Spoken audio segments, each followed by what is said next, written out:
जर्मनीत प्रेग्नन्सीपासून बेबी बर्थपर्यंत काहीच खर्च येत नाही, ऑलमोस्ट नाही. इथे बाळ जन्माला येण्याआधीच त्याचं जेंडर रिव्हील केलं जातं. हो, 4th मंथमध्ये. डॉक्टरची अपॉइंटमेंट मिळवणं फार कठीण आहे. प्री प्लॅन्ड असेल तर नाही. प्रेग्नन्सीमध्ये डॉक्टर जास्तीत जास्त विश्रांती करण्याचा सल्ला देतात. Absolutely wrong. Doctor said you are not sick, you are pregnant. C section की नॉर्मल डिलिव्हरी, जर्मन डॉक्टर काय सजेस्ट करतात? Normal delivery. जर्मनीत मुलांसाठी गव्हर्नमेंटकडून किती वर्ष आर्थिक मदत मिळते? 18 वर्ष, अराउंड 250 युरोज.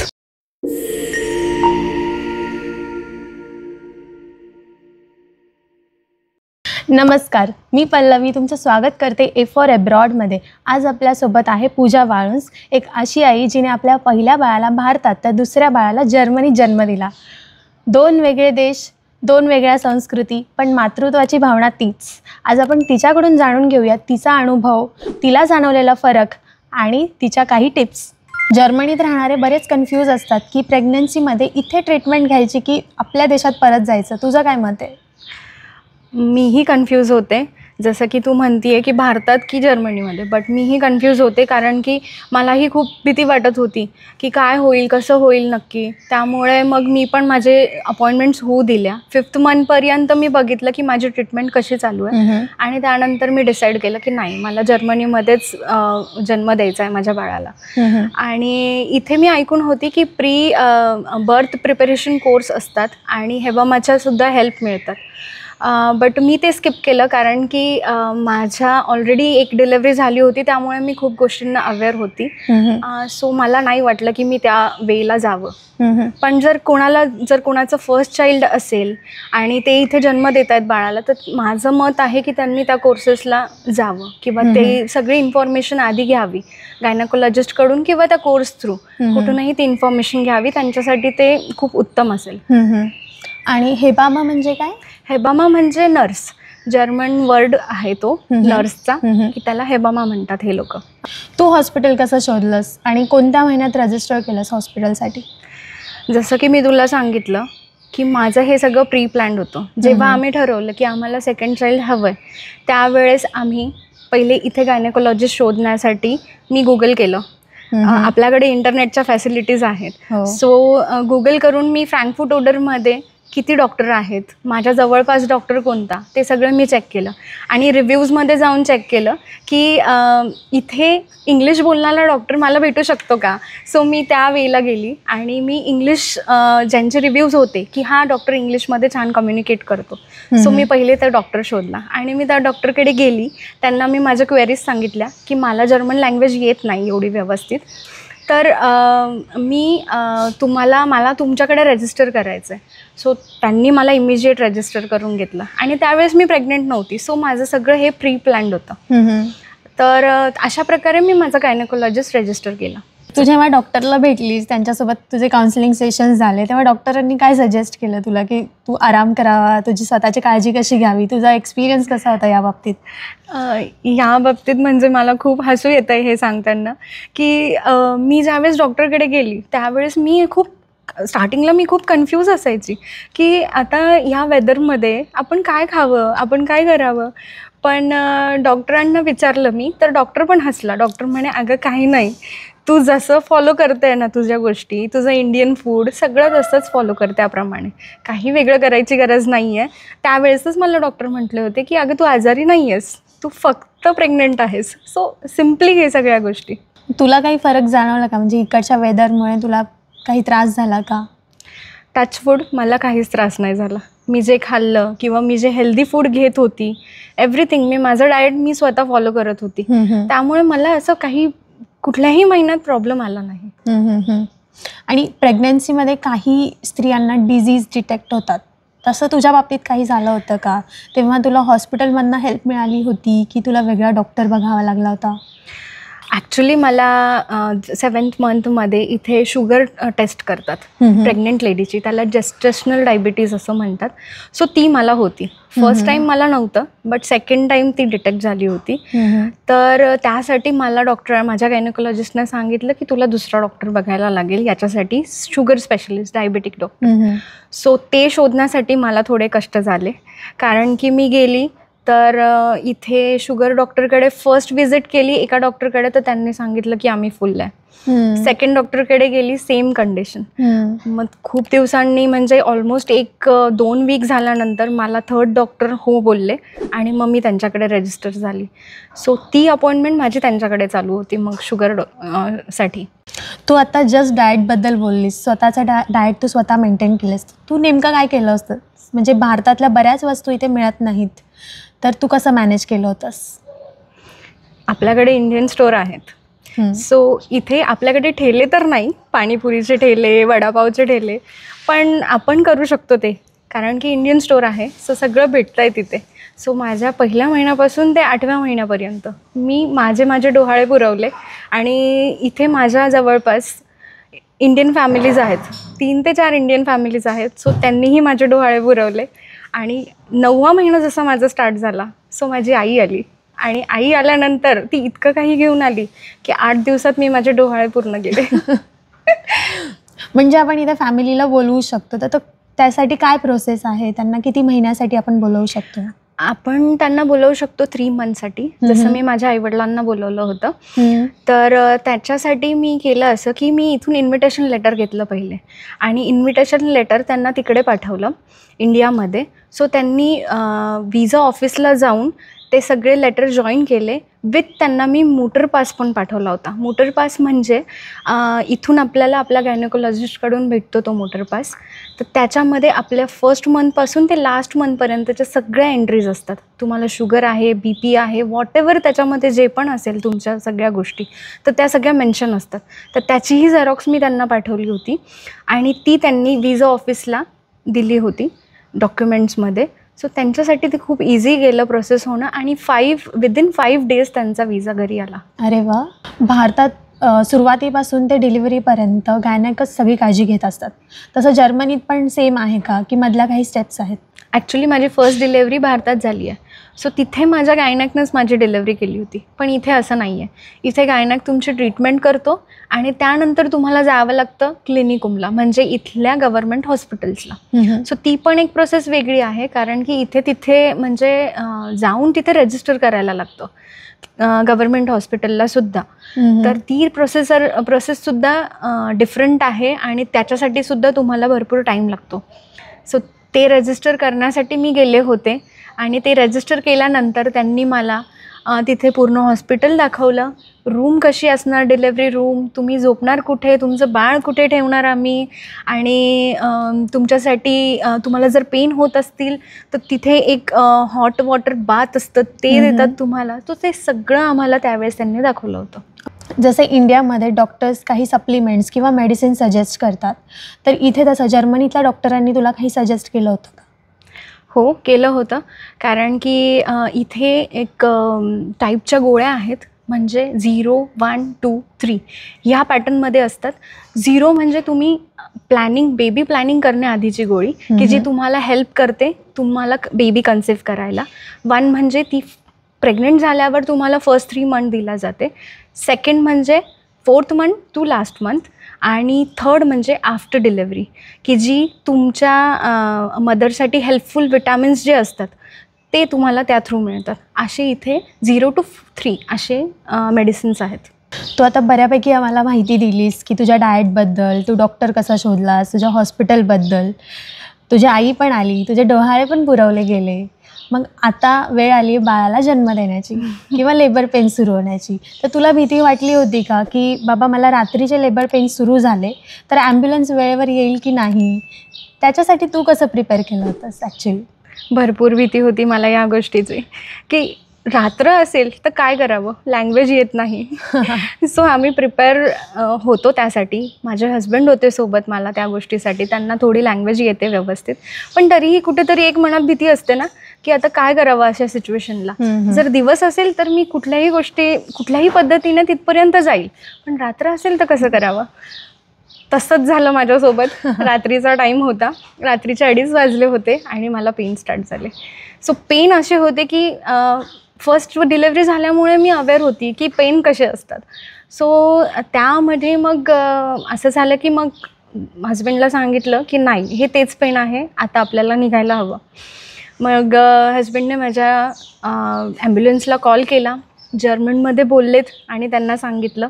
मग त्यांनी विचारलं, 1-2 क्वेश्चन्स विचारले की तुझं काही वॉटर ब्रेक झालं आहे का तिचं. तर मग हजबंडने सांगितलं की नाही, वॉटर ब्रेक नाही आहे. तर ते म्हटले रिलॅक्स, आम्ही येतो आहे, डोंट वरी. आणि पुढच्या 10व्या मिनिटाला ते घरात होते मला घेण्यासाठी. सो ती प्रोसेस खूप मस्त होती. म्हणजे मला बिलीव्ह नाही होत, पण 10व्या मिनिटाला घरात असणं आणि आपण माणूस रिलॅक्स होऊन जातो अशा टाईमला की हां बाबा आता मी वेळेवर पोहोचते हॉस्पिटलमध्ये. सो अशी होती माझी ॲम्ब्युलन्स येण्याची आणि हॉस्पिटलपर्यंत जाण्याची प्रोसेस. पेनमध्ये तर तू नक्कीच रिलॅक्स नसशील, पण तू ॲम्ब्युलन्समधला तुझा एक्सपिरियन्स कसा होता? ॲम्ब्युलन्समधला थोडा हॉरेबलच होता. हजबंड माझ्यासोबत होते, पण ॲम्ब्युलन्समध्ये जसं त्यांनी घेऊन गेले मला, त्यांनी माझं पाय वगैरे पूर्ण बांधले, हात बांधले आणि मला पूर्ण तिन्ही साईडने टक केलं बेल्टने. माझ्या पेन वाढत चालले होते. ती प्रोसेस एकदम भयंकर होती की मला का बांधून ठेवलं आहे, मला असं होत होतं त्या टायमिंगला. पण 10 मिनटात मी हॉस्पिटलला पोहोचले. तोपर्यंत मी तशीच होती त्यांच्या स्ट्रेचरवर. त्यांनी व्यवस्थित मला काढलं, मला रूमपर्यंत नेलं. तोपर्यंत मी बांधलेल्याच पोझिशनमध्ये होती. त्यामुळे वेगळाच इरिटेशन पण असेल. ती इरिटेशन फार भयंकर होती, पण ती प्रोसेस आहे आणि त्यांना पेशंटला सेफ न्यायचं असतं तिथपर्यंत. सो ती प्रोसेस खूप छान होती. ती पेनफुल प्रोसेस, पण मस्त. त्यांनी खूप छान हँडल केलं. मग तुझा ओव्हरऑल OT एक्सपिरियन्स कसा होता? म्हणजे तुला काय फरक जाणवला की भारतात आणि जर्मनीत? OT एक्सपिरियन्स असा होता, सगळ्यात पहिले महत्त्वाची गोष्ट मला आवडणारी की तिथे हजबंडला माझ्या अलाउड केलं होतं. पूर्ण वेळ डिलेव्हरीसुद्धा माझ्या हजबंडने बघितली आहे माझी. आणि माझ्या मते ही गोष्ट प्रत्येक वुमेन रिलेट करेल की तिला आपला पार्टनर तिथे सोबत असावा. त्याच्यापेक्षा बेस्ट गोष्ट काहीच नाही. मलाही ते खूप जास्त, म्हणजे मी खूप छान, मला ती फिलिंग होती की आपल्याला त्यावेळेस इमोशनल सपोर्ट हवा असतो आणि तो आपल्या पार्टनरकडून आपल्याला भेटतो. सो ते बेस्ट होतं. ते बेस्ट एक्सपिरियन्स होतं माझ्यासाठीही आणि माझ्या हजबंडसाठीही. कारण की त्यांनी बर्थ बघितलं त्यांच्या बाळाचं. सो ते काहीतरी वेगळ्या पद्धतीने कनेक्ट झालेत त्या बाळाशी. सो ती प्रोसेस त्यांनीही बघितली. आणि इथे मला अजून एक गोष्ट अशी आवडली की डिलेव्हरी टाईमला त्यांनी मला काही एक्सरसाइज सांगितल्या होत्या बेडवरच, पण एक्सरसाइज सांगितल्या की जेणेकरून तुझी डिलेव्हरी लवकर होईल. म्हणजे तू ॲम्ब्युलन्समधून हॉस्पिटलमध्ये पोहोचलीस हो, आणि हॉस्पिटलच्या बेडवर तुला एक्सरसाइज करायला लावली? हो, येस. त्यांनी मला 1-2 एक्सरसाइज सांगितल्या की जेणेकरून बाळाला बाहेर यायला मदत होईल आणि लवकरात लवकर माझी डिलेव्हरी होईल. सो ते पण मी केलं तिथे आणि त्याचा फायदा झाला. मी काही केसमध्ये ऐकलं होतं की इकडे जर्मनीत बाळाच्या फादरला नाळ कट करायला देतात, तर तसं काही झालं होतं का? हो, येस, दिलं होतं त्यांनी नाळ कट करायला. कारण की त्यांनी बाळाला ज्यावेळेस बाळ जसं आलं तर ते त्यावेळेस थोडेसे थांबले आणि त्यांनी व्यवस्थित प्रकारे क्लिप्स लावल्या आणि बाळाच्या लगेच नाळ कट केली नाही, त्यांनी वेळ घेतला. त्याच्या मागेही त्यांनी आम्हाला डिटेल सांगितलं होतं की बाळाला काढल्यानंतर आम्ही इमिजिएट क्लिप लावून ते काढत नाही. त्यांनी सांगितलं होतं नाळमध्ये जेवढं पोषण असतं तेवढं आम्ही पूर्ण येऊ देतो बाळापर्यंत. 1 ते 1.5 मिनिट ते तसे ठेवतात आणि आरामात क्लिप लावून आणि मग कट करायला देतात. आणि ते फादरला विचारतात, बाळाच्या वडिलांना, तुला कट करायची आहे का? तर माझे हजबंड हो बोलले आणि त्यांनी कट केली. अरे वा, ते पण खूप छान होतं. हॉस्पिटलमध्ये डिलिव्हरी नंतर मील कसं होतं? तुला कोणतं डाएट सजेस्ट केलं होतं? बापरे, हे फार भयंकर आहे आणि हे कोणी ऐकलं तर आश्चर्य वाटेल सगळ्यांना. मी असं जेवण केलं आहे तिकडे. म्हणजे मी इतकी घाबरली होती. मला ज्यावेळेस ताटामध्ये ब्रेड आलेत त्यावेळेस मी इतकी घाबरली होती की बापरे, आपण हे फर्स्ट डिलेव्हरीला तर हे अजिबात काहीच खाल्लेलं नाही आहे. त्याच्यानंतर मी पास्ता खाल्ला आहे. चीज टाकून, फुल चीज टाकून पास्ता होता मला. त्यानंतर मला उकडलेले बटाटे, तू इमॅजिन पण करू शकत नाही अशा गोष्टी मला होत्या तिथे जेवायला. पण टचवूड मला कशाने काही त्रास झाला नाही. इवन माझ्या बाळालाही कशाने काही त्रास झाला नाही. मला सगळं फूड पचलंही आणि त्रासही नाही झाला. आता तुला मुलगी झाली, म्हणजे तुला जर्मनीमध्ये जेंडर आधीच रिव्हील केलं जातं की तुम्हाला मुलगा होणार आहे की मुलगी. तर तू कशी तयारी केली होतीस तिच्या स्वागतासाठी? खरं तर मला फार इच्छा होती, कारण मला पहिला मुलगा आहे आणि माझ्यापेक्षाही जास्त माझ्या हस्बंडला इच्छा होती की आता ह्या टाईमला मला मुलगीच पाहिजे.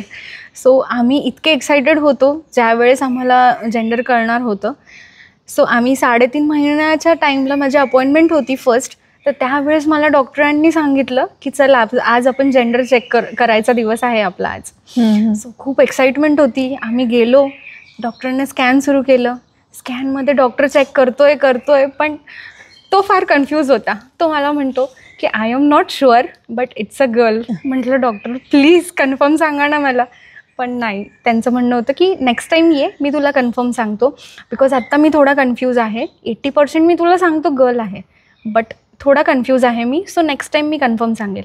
सो नेक्स्ट टाईम मी जेव्हा गेली सो त्यांनी मला कन्फर्म सांगितलं आणि खूप हॅप्पी होतो आम्ही ज्यावेळेस आम्हाला कळालं की आम्हाला मुलगी आहे. भारतातल्या बाळंतपण परंपरा तुला इथे जपता आल्या का? काही जपता आल्या, काही नाही. आता आई होती माझी, तर तिने बाळाची मालिश किंवा माझं डाएट फॉलो करणं, ह्या शेक देणं, ह्या थोड्याफार गोष्टी केल्या. पण जसं भारतात करतो तसं तर नक्कीच नाही. बाळाचं रजिस्ट्रेशन किंवा त्याचं बर्थ सर्टिफिकेटसाठी काय प्रोसेस करावी लागते? बाळाच्या रजिस्ट्रेशनसाठी ॲक्च्युली हॉस्पिटलमध्ये तुमच्या बाळाचं नाव लगेच घेतलं जातं. जसं बाळ जन्माला येतं इमिजिएट विदिन हाफ आवर तुम्हाला इमिजिएट नाव द्यावं लागतं बाळाचं.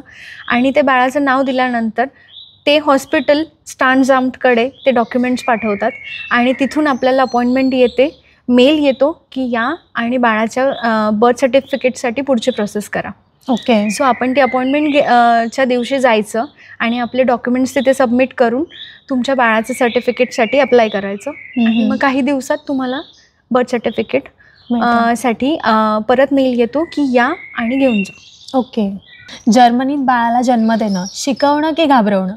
थोडंसं घाबरवणं, पण खूप काही शिकवणं. घाबरवणं यासाठी कारण की पहिल्या महिन्यापासून ते 8व्या महिन्यापर्यंत मी एकटी होती.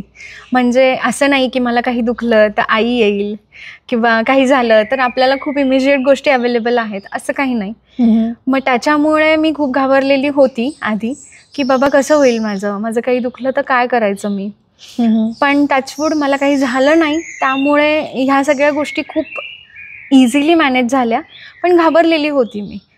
शिकवणं याच्यासाठी कारण मी इथे भयंकर गोष्टी शिकली आहे. इंडिपेंडंटली खूप गोष्टी करू शकली आहे. माझं डाएट मॅनेज करणं, माझ्या पहिल्या मुलाला मॅनेज करून सगळ्या गोष्टी करणं, खाणं पिणं सगळं घर मॅनेज करणं एकटीने. आणि त्यामुळे मी खूप काही गोष्टी एकटीने करायला शिकली आहे. आणि मेन मुद्दा मला हा सांगायचा इथे, मी शिकली ह्या गोष्टीत की ज्यावेळेस माझं इथे बाळ माझं जन्माला आलं त्या टाईमला मग खूप मुलांना फॉर्म्युला मिल्क दिलं जातं. मी माझ्या पहिल्या मुलालाही दिलं आहे 1 ते 1.5 दिवस फॉर्म्युला मिल्क दिलं आहे. पण इथे मी अजिबातच दिलेलं नाही आहे. कारण की इथल्या नर्सेसने मला गाईड केलं की अजिबात तुला गरज नाही आहे फॉर्म्युला मिल्क देण्याची, तुला दूध येणार. सो तू फक्त तुझ्या बाळाला कनेक्ट करून ठेव. ते खूप इम्पॉर्टंट आहे, तुम्ही कनेक्टेड ठेवणं. हे खूप महत्त्वाचं आहे की तुम्ही पेशन्स ठेवणं आणि नेक्स्ट म्हणजे तुम्ही प्रिपेअर राहणं की बस मला याच्याशिवाय ऑप्शन नाही आहे माझ्या बाळासाठी. सो ती गोष्ट मी इथे खूप शिकली की मला नर्सेसने अजिबात फॉर्म्युला मिल्क दिलंच नाही. 1-2 दिवसांनी माझं बाळ एकदम परफेक्टली दूध पीत होतं आणि खूप व्यवस्थित होतं. ओके. मग सुरुवातीचे 2 दिवस मग बाळाचं पोट कसं भरलं? ॲक्च्युली मला नर्सेस सांगायच्या की फक्त कनेक्ट करून, जेव्हा पण ते रडेल कनेक्ट करून ठेव त्याला, दुधाला कनेक्ट करून ठेव, ते नाही रडणार. आणि तसंच झालं. मी कनेक्ट करून ठेवायची, त्याला वाटायचं 1 तास 1.5 तास जितकं त्याला वाटायचं की नाही सोडायचं आहे आईला तर ते तितका वेळ तसं राहायचं. सो ही गोष्ट खूप इम्पॉर्टंट झाली की कनेक्शन असल्यामुळे माझ्या ब्रेनने मला हेल्प केली की मला माझ्या बाळाला दूध पाहिजेच आहे. सो मला अजिबातच फॉर्म्युला मिल्कची गरज नाही पडली.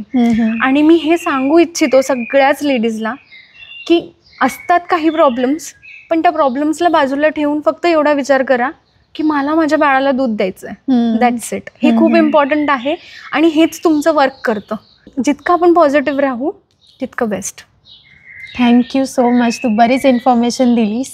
भारत असो वा जर्मनी, कुठल्याही देशात अनुभव, माहिती असणं आणि मनाची तयारी असणं खूप महत्त्वाचं असतं. अशाच नवनवीन व्हिडिओजसाठी चॅनलला आपल्या सबस्क्राईब करा. तोपर्यंत बाय.